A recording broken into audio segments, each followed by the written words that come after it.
Bapak Ibu Saudara, untuk hari ini kami masih membagikan berkat-berkat dari Israel. Amin. Hari ini temanya yang saya angkat adalah The truth will set you free. Artinya adalah kebenaran akan membebaskan. Saya mau share sedikit dari perjalanan kami ke Israel, Bapak Ibu Saudara, yang kali ini jujur sangat tidak mudah, sangat berbeda, tapi juga sangat ajaib. Kenapa sih kok masih harus berangkat ke Israel walaupun sudah berkali-kali, ya kan? Kenapa kayak gitu? Nah, salah satunya adalah ini perjalanan iman. Dengarkan lagi besok streamingnya, kesaksian-kesaksiannya, luar biasa ya Bapak Ibu Saudara. Ada yang HP-nya tanpa mengerti saldonya, rekeningnya berapa, tapi transfer untuk pelunasan bisa terus. Ada ceritanya luar biasa, macam-macam. Ada yang dapat transferan dari orang yang gak dikenal dan segala macam. Itu Bapak Ibu Saudara, kenapa orang terus bersaksi, kenapa terus kesaksian? Karena apa? Karena mereka sedang menyaksikan firman Tuhan yang hidup, 1 dan 2. Mereka sedang bersaksi kemenangan yang dialami. Amin. Supaya apa? Supaya menjadi berkat, supaya orang-orang kita yang mendengar itu imannya juga dibangkitkan. Seperti Abraham. Ketika Abraham pertama kali dipanggil oleh Bapa, dia berkata, berfirmanlah Tuhan kepada Abraham, pergilah dari negerimu dan dari sanak saudaramu dan dari rumah bapamu ini ke negeri yang akan kutunjukkan kepadamu. Awalnya Abraham tidak tahu, tapi benar-benar dengan iman. Sama buat saya pribadi, perjalanan ke Israel kemarin itu antara ada dan tiada. Kenapa seperti itu? Kalau biasanya ya, Bapak Ibu Saudara, biasanya yang antara ada dan tiada itu peserta-peserta yang mau berangkat. Selalu kalau kami pergi itu dikasih tahu, woi gimana Bapak Ibu, ternyata banyak yang tadinya gak jadi, jadi. Tadinya jadi, gak jadi. Antara ada dan tiada. Tapi kalau ini beda, tripnya aja gak jelas. Ini sebenarnya ada apa enggak, sebenarnya jadi apa enggak, itu kita masih bertanya-tanya. Sama, Abraham waktu berangkat, ini berangkat tenan enggak ya? Ini beneran enggak ya? Tapi dia berjalan dengan iman, maju dengan iman karena apa? Karena dia tahu siapa Tuhan Allahnya, amin. Pastor Mutu kemarin share cerita mengenai Abraham, itu sangat menggelitik ya. Mungkin Abraham itu sebenarnya sudah sejak lama dia pernah mengerti dan mengenal Tuhannya. Makanya dia berani punya iman untuk jalan. Sama Bapak Ibu Saudara, perjalanan kali ini tuh dari sebelum berangkat gak ada kejelasan. Dan akhirnya sampai akhirnya berangkat, nanti saya akan ceritakan lebih lanjut, tapi akhirnya kami berangkat. Sampai di sana pun Bapak Ibu Saudara, ada cerita yang lucu. Jadi dari tahun lalu, waktu kami berangkat ke Israel tahun lalu, waktu semuanya masih belum ada perang, itu salah satu orang yaitu Cik Vivi Kofondi itu mereka ikut ke Israel juga tahun lalu, yang tahun ini juga berangkat. Dia itu pernah bertanya pada saya, loh Vin, kami tuh tahun depan berangkat gak ke Israel kayak gitu katanya. Terus saya bilang, jujur dalam hati ya Bapak Ibu Saudara, tiap tahun ke Israel terus, buat saya pribadi, kalau tidak ada janji Tuhan yang khusus, sesuatu yang bisa saya pegang untuk saya pasti berangkat, itu rasanya tuh kurang. Jadi tahun lalu saya berkata seperti ini, kalau Tuhan beri saya jodoh dan bisa ikut ke Israel, saya berangkat. Kalau enggak, saya enggak berangkat. Tapi Bapak Ibu Saudara, saya sendiri tuh jujur tidak ingat. Sampai akhir-akhir mau berangkat itu baru, oh iya, sebenarnya iya benar ya. Tuhan itu ternyata menggenapi. Mungkin waktu itu rasanya seperti bernasar atau bagaimana, tapi ternyata Tuhan Yesus mendengar. Ya, soalnya kalau misalnya jodohnya ada tapi gak jadi berangkat, gimana? Tidak tergenapi. Kalau berangkat tapi jodohnya belum dapat, tidak tergenapi juga. Nah ini berangkat dua-duanya tergenapi.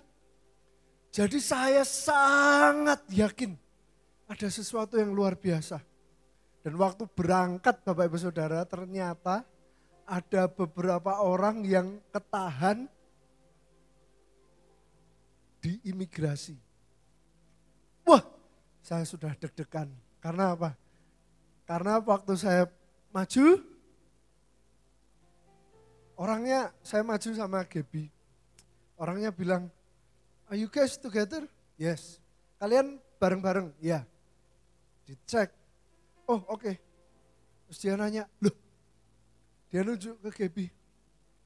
Loh, visanya dia kok gak ada, gak terdaftar. Tahu Bapak Ibu Saudara, saya langsung deg-degan. Ini gak lucu. Waduh, oke. Nanti ke sana aja. Ke sana dulu, nanti ngurus sama petugas. Nah, dan waktu itu petugas-petugas yang di sana itu lagi ngurusin apa? Lagi ngurusin turis-turis dari China. Banyak. Pikiranku langsung mateng, Tuhan. Dikira lucu. Mau nunggu berapa jam? Saya mikir, wah ini kalau orang Cinanya yang di sana, yang dari China sana, diinterogasinya lama ya repot ini. Jadwal hari ini bisa molor semua. Saya sudah deg-degan, lalu akhirnya saya, ya udah nggak apa-apa, ayo tak temani. Jadi waktu kami masuk itu sudah ketahan, Gaby ketahan, ya udah tak temenin. Sembari nunggu ternyata ditemani 3 orang lagi. Ko Fondi, Cik Vivi dan anaknya. Rupanya Bapak Ibu Saudara 3 ini visanya di paspor yang lama. Jadi sempat Gaby itu ganti paspor di Wonosobo karena mau ganti e-paspor. Setelah ganti langsung kita kirim. Ini paspornya yang baru. Jadi kami pikir udah aman. Ternyata di Israelnya belum diupdate. Ko Fondi dan keluarga ternyata visanya itu masih di paspor yang lama. Karena tahun lalu kan mereka berangkat. Jadi datanya itu tur itu udah punya. Pikirnya oh sama. Karena apa? Karena masih panjang mungkin. Masih sekian lama. Ternyata mereka juga habis ganti. Ternyata 4 orang ini ditahan harus menunggu Bapak Ibu Saudara. Dan setelah ternyata Gaby dipanggil, rupanya ternyata cukup mewakili. Ditanya-tanya, dia sudah sangat deg-degan, sangat takut. Aduh ini diinterogasi apa, ditanya apa. Rupanya cuma ditanya, halo, malah diajak bercanda, diajak ngobrol, santai. Cuma ditanya, oh kalian di sini berapa lama? Kalian sama grup ya? Iya. Oh ya udah, nih silahkan. Langsung dapat 4 paspornya langsung keluar. Ajaib Bapak Ibu Saudara. Dan begitu keluar, Cik Vivi bilang, Vin kok kelingan ora? Woi, Vin kamu ingat gak? Wah kelingan apa Cik? Kelingan tahun lalu. Tahun lalu ke Israel, betul. Ingat gak? Waktu aku tanya ke Israel lagi. Tunggu jodoh yang dari Tuhan. Dan hari itu kami masuk lagi ke Israel. Cik Vivi sebagai saksinya penggenapan janji Tuhan terjadi. Luar biasa Bapak Ibu Saudara. Dan yang berikutnya,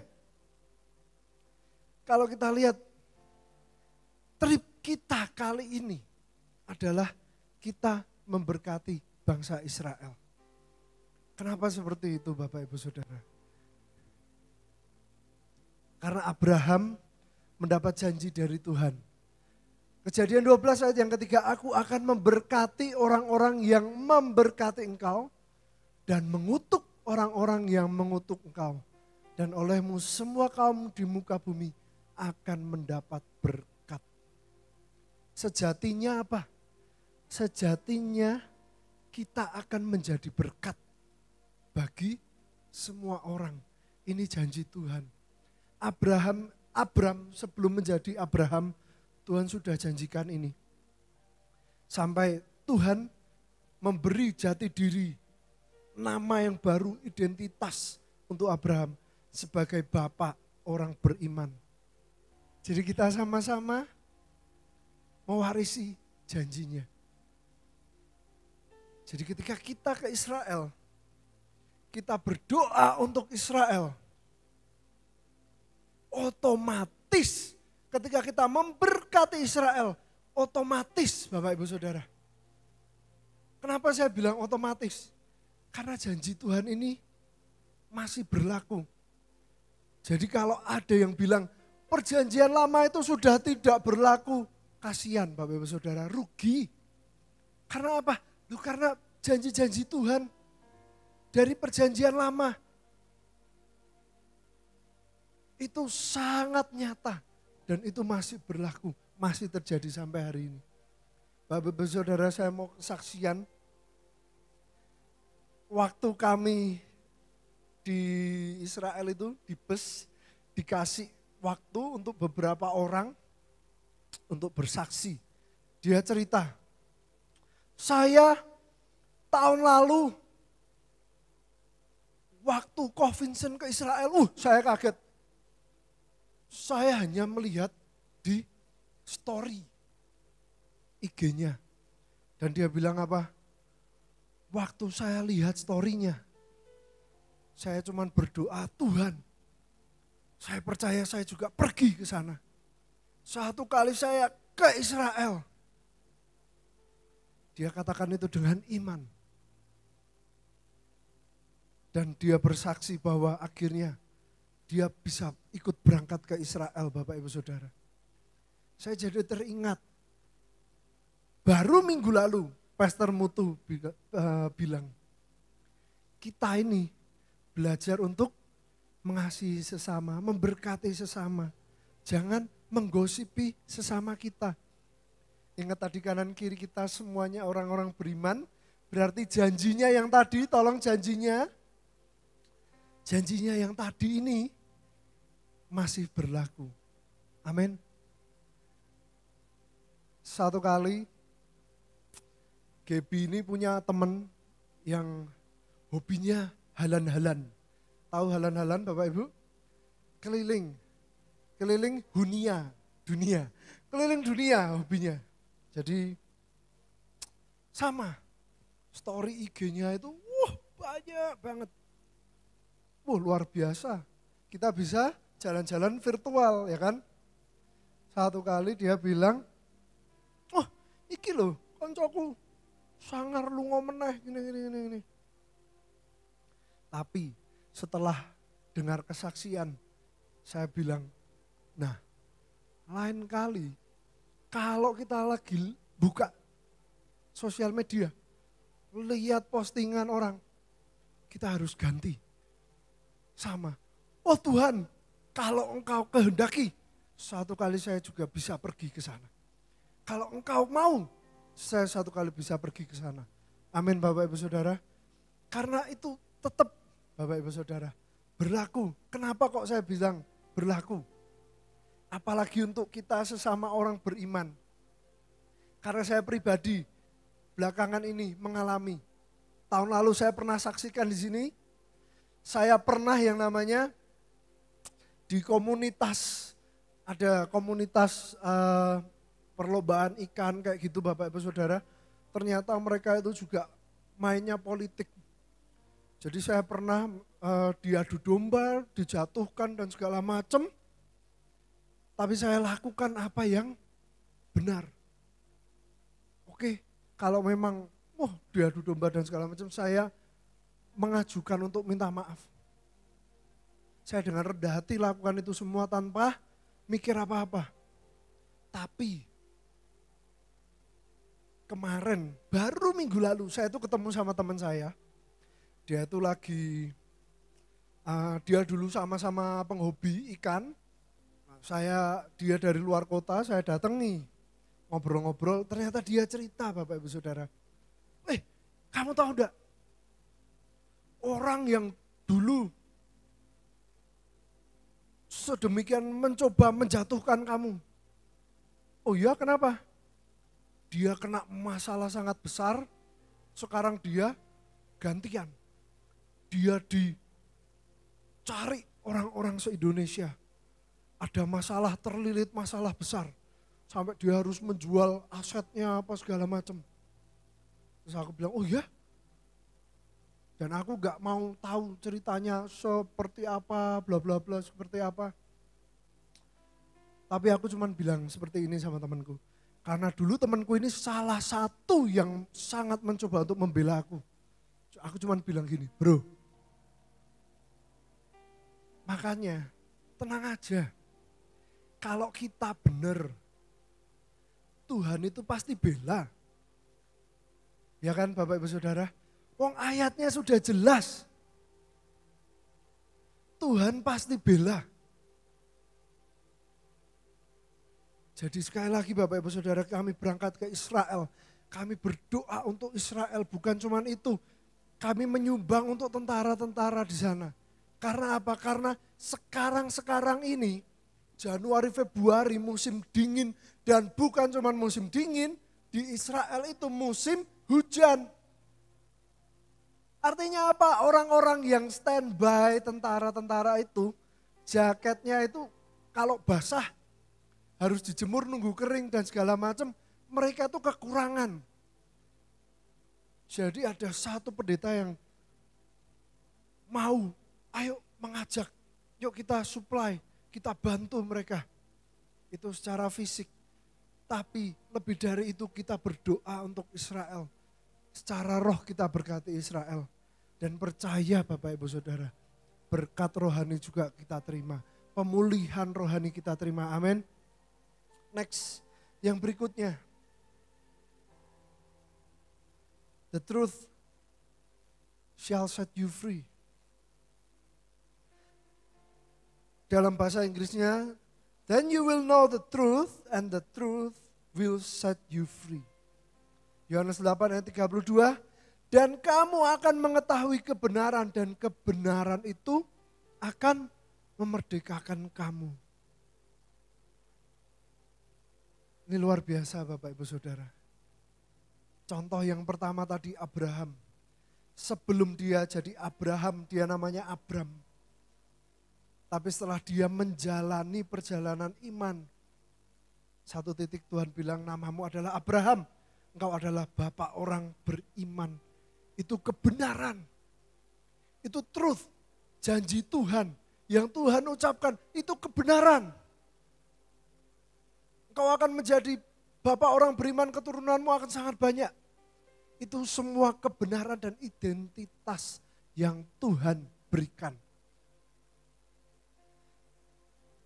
Ketika kami mau berangkat ke Israel Bapak Ibu Saudara, kami sungguh-sungguh awalnya tidak percaya. Awalnya kami sangat bersemangat, ke Israel. Bahkan sangat bersemangat. Waktu itu belum ada perang, kami sudah mencari Bapak Ibu Saudara, karena kami itu punya kerinduan untuk bisa foto prewedding di tanah perjanjian. Jadi saya mencari di sana fotografer, rupanya di Israel itu Bapak Ibu Saudara. Gak ada tren namanya prewed, itu gak ada. Jadi hanya fotografer, kalau fotografer asli orang Israel itu gak ada. Gak pernah mereka foto prewed. Jadi fotografernya ini orang Rusia, mungkin dia keturunan Yahudi atau gimana aku nggak tahu, teman dia sudah lama pindah ke Israel, ke Yerusalem 10 tahun. Jadinya kami ngobrol lah sama si fotografer ini.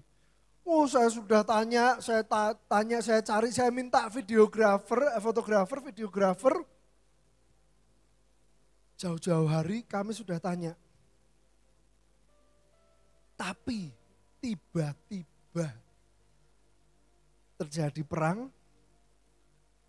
Di situ sejujurnya runtuh harapannya. Karena apa? Karena bahkan si fotografernya itu dia sendiri tidak yakin kalau kita ini jadi berangkat.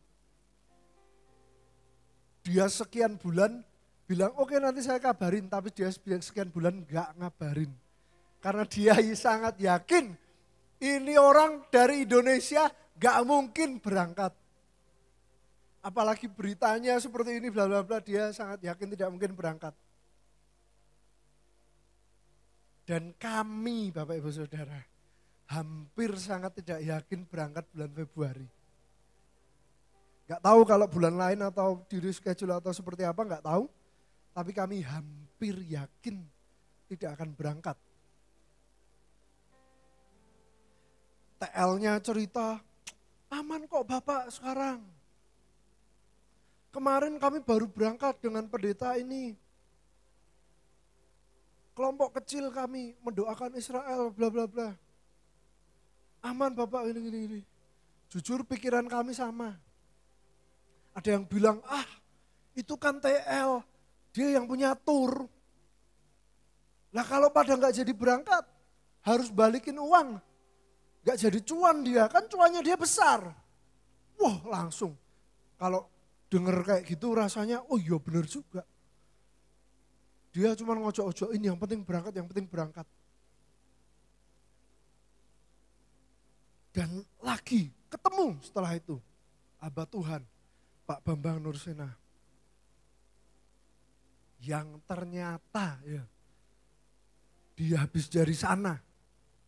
Dia juga cerita sama, oh bulan depan, saya juga bulan depan ke sana Pak. Aman, pasti aman. Jujur, di dalam pikiran manusia, mikirnya apa?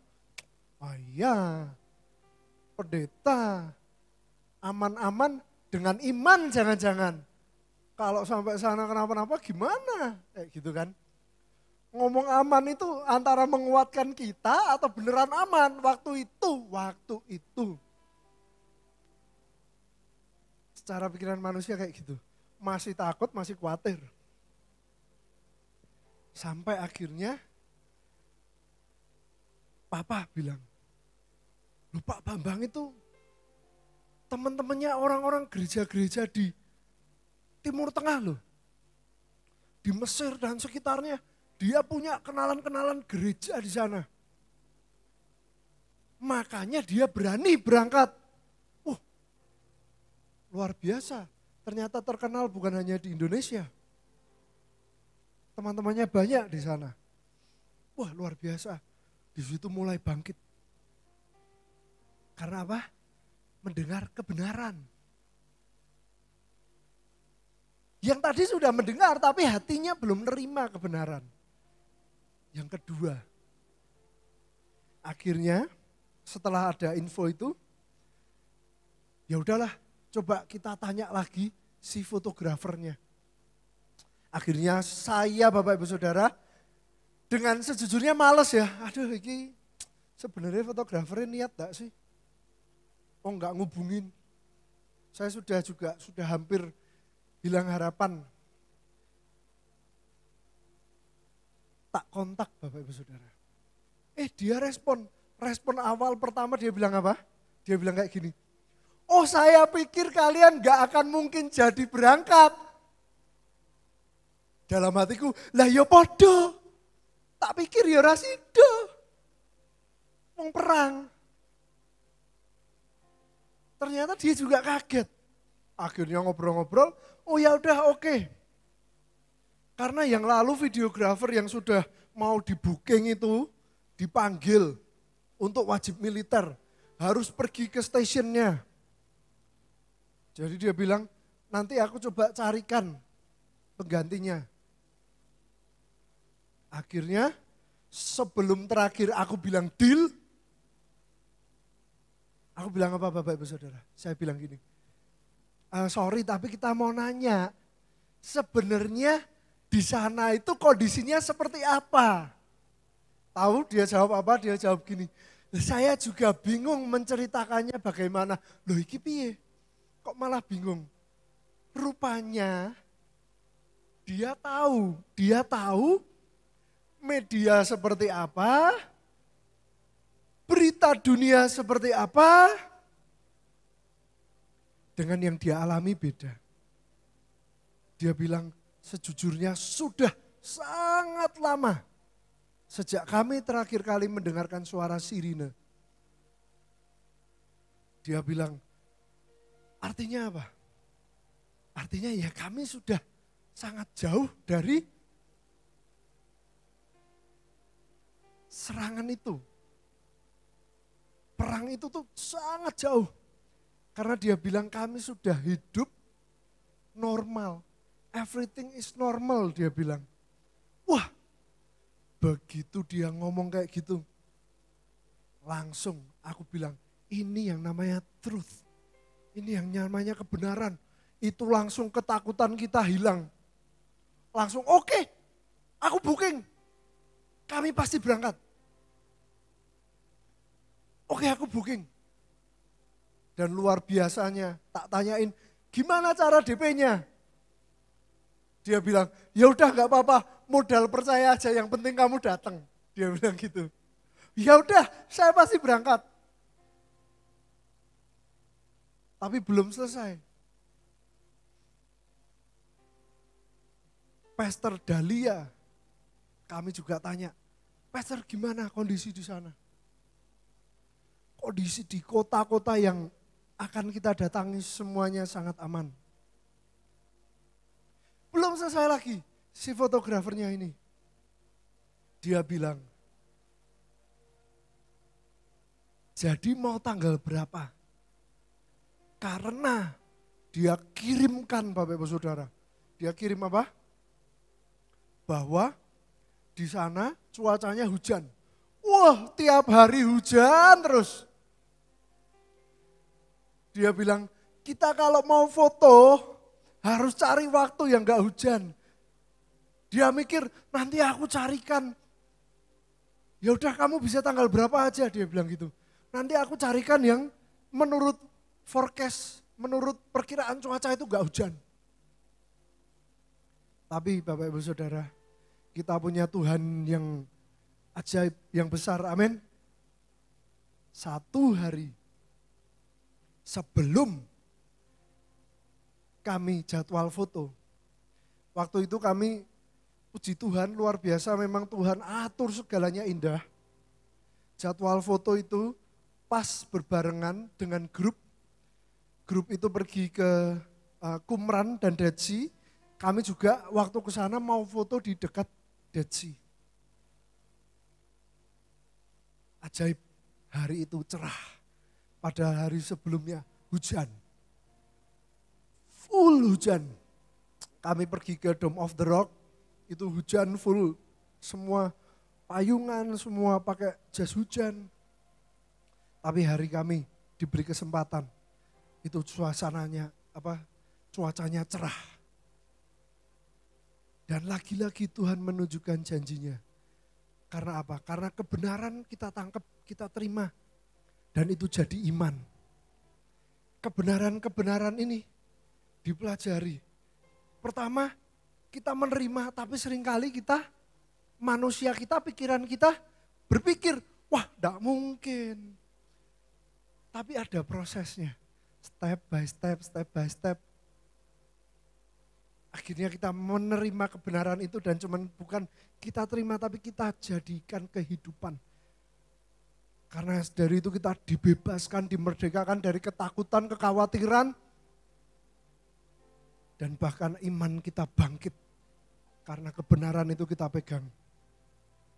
Kesaksian terakhir yang lucu, Tapi ini kenyataan Bapak Ibu Saudara, kesaksian ini, cerita ini saya beri judul Garpu dan Pisau. Karena garpu dan pisau ini Bapak Ibu Saudara, akhirnya ditahan di security.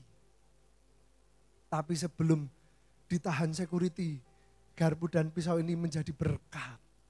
Wih, gimana ceritanya? Jadi Bapak Ibu Saudara, waktu kami transit pulang dari Israel di Abu Dhabi, jujur kami sudah males untuk makan makanan western dan segala macam itu karena berhari-hari kami sudah malas. Jadi kami coba pesan makanan Asian yang ternyata agak kurang Asia karena masih di Timur Tengah. Kita keliling jalan-jalan lagi. Dia menemukan harta terpendam di sebuah airport. Harta karun yang berupa pop mie. Pop mie-nya pop mie Korea. Wah, sedap, pedas, ya kan? Tapi Bapak Ibu Saudara, waktu dia mau beli, kami berargumentasi. Lah terus air panasnya beli di mana? Ribut, gimana? Mau tanya sana, tanya sini, akhirnya petugasnya airport aja bingung.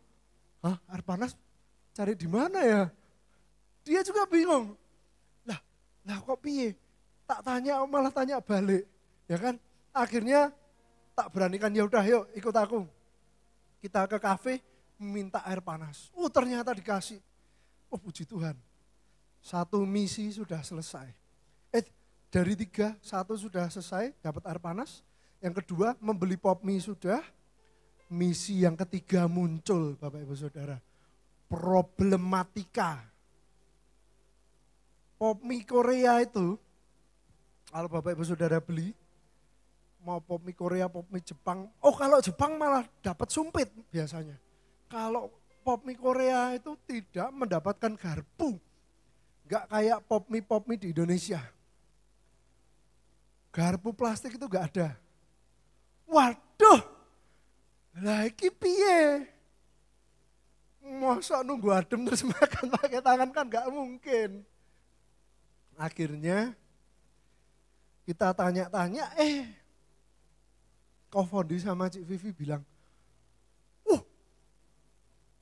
aku ada garpu. Iya benar-benar ada garpu. Mereka buka kopernya segala macam, waduh. Kita sudah sangat sungkan, mereka harus bongkar koper untuk mencari garpunya. Ternyata itu garpu sendok pisau yang dari pesawat. Rupanya mereka tidak pakai itu, akhirnya dia mengeluarkan garpu itu dan ternyata garpu itu menjadi berkat untuk bisa makan pop mie. Tapi makan sudah selesai. 3 misi sudah beres Bapak Ibu Saudara. Perut fisik sudah beres. Yang belum beres apa tahu enggak? Hati. Kenapa hati? Karena kami semua setelah itu bertanya-tanya. Dipenuhi dengan kebingungan, ketakutan, rasa bersalah. Kenapa rasa bersalahnya? Lagi kisah jane entuk digawa Bali ora? Ini tuh sebenarnya boleh dibawa pulang enggak sih? Bertanya-tanya sendoknya ini, enggak tahu, ya udah gimana ya? Ya udah dibawa dulu. Dan itu pertanyaan masih terbawa-bawa sampai di pesawat dan segala macam. Dan waktu itu tempat duduk kami itu, saya duduk di depannya Cik Vivi. Jadi saya sama Gaby itu belakang kami itu Cik Vivi Ko Fondi sekeluarga. Dan tengah-tengah itu kan makan. Nah waktu makan pun masih jadi bercandaan. Piye? Mas digawa balik meneh ora. Cuma kami bercanda ketawa-ketawa. Dalam hati, lah yang tadi aja masih takut bawa pulang apa enggak. Ternyata Bapak Ibu Saudara, di depan kami ada ibu-ibu bukan cuma mau bawa sendok garpunya, mau bawa semuanya. Jadi wadahe mungkin mau dibuat tempat makan anaknya sekolah apa gimana, wadahnya mau dibawa, tempat saladnya mau dibawa, tempat dessertnya semua mau dibawa pulang. Dan dia dengan sangat pedenya ngomong sama pramugaranya. Can I bring this? Oh, boleh gak tak bawa pulang ini, boleh gak tak gesangu? Ternyata pramugaranya bilang, Ibu, ini saya terjemahkan. Ibu boleh bawa semuanya, kecuali beberapa tempat ini harus kami recycle. Karena mereka go green lah ibaratnya, harus kami recycle. Yang lainnya silahkan Ibu bawa. Wah, saya lirik-lirikan. Nah, ternyata aman, ternyata boleh dibawa. Ya Bapak Ibu Saudara. Jadi selama perjalanan yang tadinya hati kami itu penuh dengan rasa bersalah, rasa khawatir, terjawab dengan apa? Kebenaran. Karena si pramugaranya ini bilang, oh ternyata boleh. Tapi Bapak Ibu Saudara, memang betul itu boleh dan segala macam. Itu contoh dari kebenaran yang membebaskan. Dari rasa bersalah, rasa takut. Walaupun setelah itu kami sampai ke Indonesia, flight kami lanjut ke Semarang.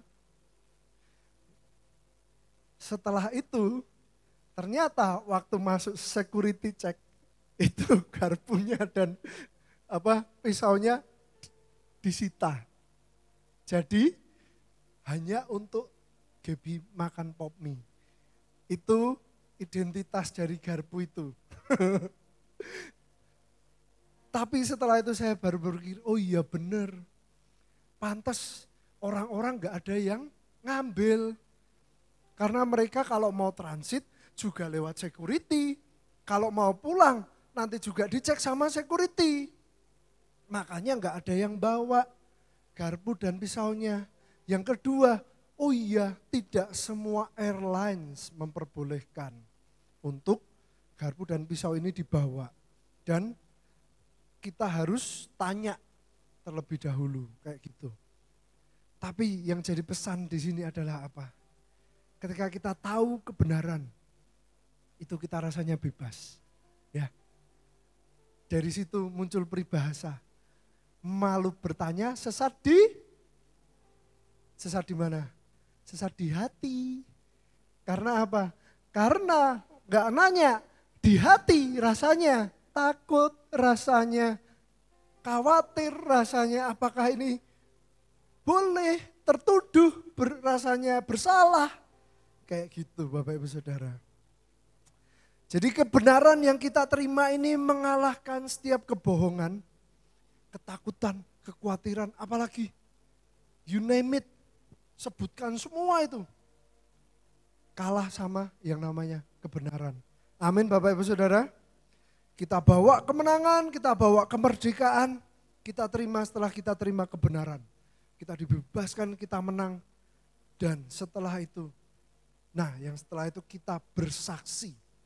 Saya mau share sedikit, ini pernah saya bahas, tapi kami mau belajar lagi, biar Tuhan yang ngajarin terus. Hakim-Hakim 7 ayat 2, berfirmanlah Tuhan kepada Gideon, terlalu banyak rakyat yang bersama-sama dengan engkau itu, daripada yang kukehendaki untuk menyerahkan orang Midian ke dalam tangan mereka. Jangan-jangan orang Israel memegah-megahkan diri terhadap aku, sambil berkata, tanganku sendirilah yang menyelamatkan aku. Nah Bapak Ibu Saudara, saya waktu kami pergi ke mata air Gideon, luar biasa, trip Israel yang kali ini itu saya bilang bukan seperti yang biasanya. Karena apa? Karena rasanya seperti trip VIP. Karena ke rumah makan, ke tempat site-site kayak tempat-tempat turis, lalu ke tempat-tempat doa, biasanya itu kami harus antri, satu. Kedua, harus booking rebutan dengan grup-grup lain. Kadang ada grup Indonesia juga, grup China, grup Amerika. Dan seringkali kami mendapatkan tempat-tempat yang sisa. Tapi trip yang kali ini kami mendapatkan seperti VIP. Tempat-tempat yang biasanya nggak bisa dipakai, kami pakai untuk berdoa. Kami pakai untuk ibadah. Sama waktu di mata air Gideon kami datang sepi. Jadi kami langsung ke tempat, langsung kami ibadah di sana. Dan di sana Bapak Ibu Saudara, di sana Tuhan ingatkan lagi bagaimana sebelum kami berangkat Tuhan sortir. Sama kayak pasukan di Israel ini, pasukan Israel waktu sama Gideon yang pertama disortir adalah yang takut silahkan pulang. Walaupun Gideon pun awalnya dia takut. Ada di pasal-pasal yang sebelumnya. Tapi step by step Gideon berkali-kali negosiasi sama Tuhan. Sampai Tuhan tuh bilang, kamu itu pahlawan yang gagah berani. Tapi Gideon masih negosiasi, minta tanda dan segala macam. Tapi setelah dia pegang janji Tuhan, pegang kebenaran. Akhirnya apa? Akhirnya Tuhan pakai Gideon. Sampai akhirnya bangsa Israel disortir, sisa 300 orang. 300 orang ini berperang. Betul, seluruh bangsa Israel menikmati kemenangan. Betul, tapi apa yang membedakan? Yang membedakan adalah bangsa Israel yang lainnya yang tidak berangkat. Menikmati kemenangan atau tidak adalah keputusan mereka. Kenapa seperti itu? Ketika 300 orang ini pulang dari, setelah mengalahkan semua, bangsa Israel ikut berperang semua. 300 orang ini pasti bersaksi. Semua sudah menang, 300 ini waktu mereka bersaksi, saudara bayangkan dari puluhan ribu, sisa 300, itu berapa banyak yang nyinyir 300 orang ini, ayo. Wah, kok mereka yang dipilih kok aku enggak. Berapa banyak kira-kira yang nyinyir, yang gosipin. Nah, orang-orang yang nyinyir belum tentu mereka bisa menikmati kemenangan yang dibawa. Karena hatinya, sikap hatinya. Tapi orang-orang yang menerima kemenangan itu, mendengar kesaksian dari 300 orang ini yang berangkat, mereka cerita mungkin luar biasa. Di depan mataku aku melihat musuh kocar-kacir ratusan ribu orang. Itu kuasa Tuhan yang luar biasa.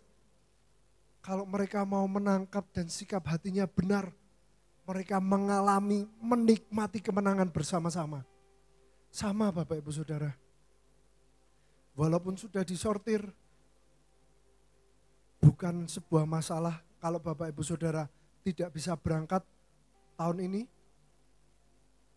Asal sikap hatimu benar di hadapan Tuhan. Amin. Setiap kesaksian, biar itu kita tangkap, kita belajar, oke Tuhan, aku mau ambil kebenarannya. Aku juga mau nikmati, aku juga mau alami. Golden era aku mau. Di situ Bapak Ibu Saudara. Yang membedakan berikutnya adalah 300 orang ini. Mereka di sana yang pertama adalah mereka next level. Karena apa? Karena mereka imannya sudah bangkit. Ketika mereka berangkat, mungkin berani-berani enggak berani, tapi mereka next level. Karena mereka mengalami dengan Tuhan sendiri, mengalahkan. Mereka melihat dengan mata kepala sendiri, mengalahkan. Tuhan Yesus mengalahkan. Dan yang berikutnya, kesaksian dari firman yang hidup. 1 Yohanes 1 ayat yang pertama sampai yang ketiga. Kesaksian Rasul tentang firman hidup. Apa yang telah ada sejak semula, yang telah kami dengar, yang telah kami lihat dengan mata kami dan telah kami saksikan, dan yang telah kami raba dengan tangan kami tentang firman hidup, itulah yang kami tuliskan kepada kamu. Hidup itu telah dinyatakan dan kami telah melihatnya, dan sekarang kami bersaksi dan memberitakan kepada kamu tentang hidup kekal yang ada bersama-sama dengan Bapa dan yang telah dinyatakan kepada kami. Apa yang telah kami lihat dan yang telah kami dengar itu kami beritakan kepada kamu juga, supaya kamu pun beroleh persekutuan dengan kami, dan persekutuan kami adalah persekutuan dengan Bapa dan dengan anaknya Yesus Kristus. Bapak Ibu Saudara, sangat banyak kesaksian sudah disampaikan. Sangat banyak berkat sudah dibagikan. Setiap kesaksian punya berkat. Setiap kesaksian punya message. Setiap kesaksian adalah firman Tuhan. Firman yang hidup. Karena apa? Karena kami di sana, kami yang melihat, kami yang mengalami bagaimana Tuhan bekerja. Bagaimana Tuhan masih memberkati Israel, tanah perjanjian. Dan kami di sana bertemu sama Tuhan, kami dipulihkan. Kami menerima pemulihan roh, jiwa, tubuh. Dan setelah itu kami saksikan pada Bapak Ibu Saudara. Untuk apa? Demi apa? Demi persekutuan. Persekutuan dengan Allah Bapa dan Yesus Kristus. Jadi ketika kami sudah berikan semuanya kesaksian, berkat-berkat itu, cara menerimanya seperti apa? Cara menerimanya adalah persekutuan dengan Allah Bapa dan Yesus. Karena apa? Karena yang bisa ngasih semua berkat itu Tuhan. Kami hanya menyampaikan kebenaran dan firman hidup. Tugas kita apa? Persekutuan dengan Tuhan supaya kita bisa terima seutuhnya. Amin. Saya sedikit cerita waktu kami di Hebron. Jadi kami ke satu tempat namanya Hebron. Di sana 2 Samuel 2 ayat yang pertama. Kemudian bertanyalah Daud kepada Tuhan, katanya, apakah aku harus pergi ke salah satu kota di Yehuda? Firman Tuhan kepadanya, pergilah. Lalu kata Daud, kemana aku pergi? Firmannya, ke Hebron. Lalu yang berikutnya 2 Samuel 2 ayat 4. Kemudian datanglah orang-orang Yehuda lalu mengurapi Daud di sana menjadi raja atas kaum Yehuda. Ketika kepada Daud diberitahukan bahwa orang-orang Yabes Gilead menguburkan Saul. Kalau Bapak Ibu Saudara baca, Daud di Hebron ini adalah masa transisi sebelum dia menjadi raja atas seluruh Israel. Yang saya dapatkan waktu itu, waktu saya berdoa untuk Hebron. Kita mengalami, memasuki golden era ini. Memang betul ada masa transisi. Tapi kuncinya apa? Yang tadi persekutuan dengan Tuhan. Kenapa? Seperti Daud. Daud bertanya sampai 2 kali. Yang pertama, apakah harus pergi? Yang kedua dia tanya, harus pergi kemana? Artinya apa? Artinya Daud sangat bergantung sama Tuhannya. Supaya dia sebelum dia menjadi raja, bahkan sebelum dia diurapi jadi raja atas Yehuda. Sama Bapak Ibu Saudara, kita kawal Indonesia. Indonesia juga sedang dalam masa transisi. Setelah pemilu ini, di masa transisi ini, kita berdoa supaya semua bergerak, berjalan sesuai dengan kehendak Tuhan. Amin. Yang berikutnya, ini yang tadi saya katakan, ada berkat dan lawatan untuk generasi ke generasi. Jadi waktu di loteng Yerusalem, kami berdoa, dan waktu itu kami dapatkan untuk perwakilan dari 3 generasi mendoakan. Mendoakan generasi anak-anak atau generasi Yoel, generasi orang-orang muda, dan orang-orang tua. Yoel 2 ayat 28-29. Kemudian daripada itu akan terjadi bahwa aku akan mencurahkan rohku ke atas semua manusia. Maka anak-anakmu laki-laki dan perempuan akan bernubuat. Orang-orangmu yang tua akan mendapatkan mimpi. Teruna-terunamu akan mendapatkan penglihatan-penglihatan. Juga ke atas hamba-hambamu laki-laki dan perempuan akan kucurahkan rohku pada hari-hari itu. Ini janji Tuhan Bapak Ibu Saudara. Berkat yang paling besar adalah apa? Dari roh, ada kebangkitan rohani. Di antara semua generasi, semua manusia, dari anak-anak yang muda sampai yang tua, semuanya dipakai Tuhan. Amin. Jadi waktu di sana kami berdoa, kami mintakan berkat. Kami mintakan apa? Lawatan atas Indonesia. Hari ini saya sangat diberkati loh dari semua kesaksian. Tuhan kita punya rekening yang tanpa mengerti apa saldonya transfer terus berhasil. Itu yang pertama. Yang kedua, Tuhan kita itu imannya enggak pay letter Bapak Ibu Saudara. Betul? Tuhan kita itu bukan pinjol ya, tapi dia pasti melunasi. Amin. Dan yang terakhir, Tuhan kita itu ngecasnya tiap hari karena dia setia seperti matahari. Amin. Bukan Kristen power bank. Amin.